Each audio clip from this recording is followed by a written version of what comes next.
Your Excellencies, distinguished guests, ladies and gentlemen, and our girls and boys that have disappeared somewhere.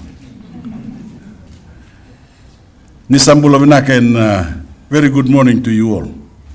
Your Excellencies, it is refreshing to be in the company of representatives of the most precious, promising, and vulnerable members of our society, our children. Many of us in this room are parents, grandparents, aunts or uncles. Every single one of us here was a child at one stage too, even if our own children find that hard to believe. Today, we know so much about how our earliest years of life shape people we have become.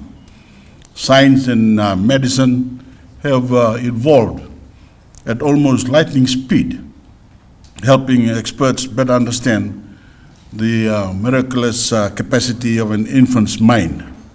Now we know that healthy development in the early years provides building blocks of educational achievement, the economic activity, and economic productivity, responsible citizenship, lifelong health, strong communities, and successful parenting of the next generation. Now we know that from the womb of birth, and as their brains and bodies grow in the first 5 years of life, parents, caregivers, practitioners, and policymakers need to ensure a holistic model of care for children that encompasses health, education, safety, and well-being. As you know, here at the 51st Pacific Island Forum Leaders Meeting, we are working towards the endorsement of the 2050 strategy for the Blue Pacific continent. But it is these children seated before us today who will ultimately action and guide the strategy to the finish line. The support we give them now matters considerably. However, a worrying trend is being observed. Its impacts rippling across the region. A child born today in the Pacific is prevented from reaching his or her full potential because of challenges relating to nutrition, relating to education, to protection and health. It was this finding that prompted forum leaders in 2018 to call for a whole of government and whole of society approach at the national level to address non-communicable diseases, childhood obesity, stunting, and early childhood development. The result has been the 15-member Pacific Regional Council for Early Childhood Development, co-chaired by Fiji and Samoa, with support from UNICEF. Ministerial representation on the Council signals just how critical we as Pacific leaders consider this issue to be, from health to education, social welfare to women and finance. This multi-sectoral council embodies a call for a whole-of-government approach to early childhood development, because we know that raising a child takes an entire community. As the Council implements its Pacifica call to action on early childhood development, the Pacific Child website being launched today will be an indispensable platform for countries to exchange information and resources. It will directly support our nations in coordinating our investment priorities as well as our action, all geared towards our young children reach their full potential.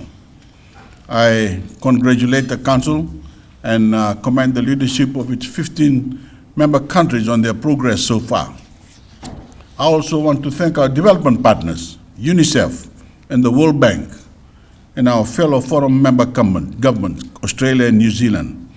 Their technical expertise and guidance provide us with the momentum to make real change.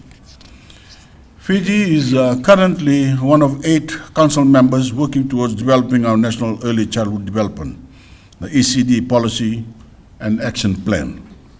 Amongst the youngest populations on the planet, the Pacific cannot afford to leave our youngest citizens behind.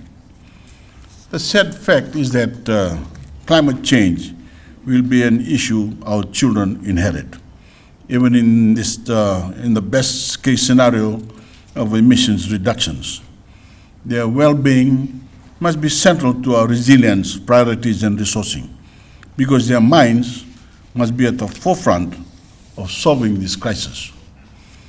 What is one of the best ways a country can boost shared prosperity, promote inclusive economic growth, expand equitable opportunity, and end extreme poverty? The answer now is obvious. Invest in early childhood development. If we want resilient communities, we must invest in our children today. If we want sustainable infrastructure, we must invest in our children today.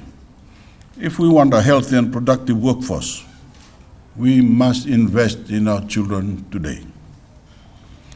Ladies and gentlemen, that is why I'm honored today to accept the Council invitation to serve as a Pacific champion for early childhood development. I have 6 children, 19 grandchildren, and very recently became a great-grandfather. So I guess you could say I qualify for the job. Thank you very much. I commend the work of my fellow Pacific leaders in supporting their country's progress in securing policy and investment designed to meet the needs of their young. And I look forward to many more years of collaboration as we protect the aspirations of our children today and help them become our leaders of tomorrow. I wish the Council, its members, and stakeholders the best in progressing the ECD agenda, aided by this state-of-the-art website. Thank you, and God bless you all.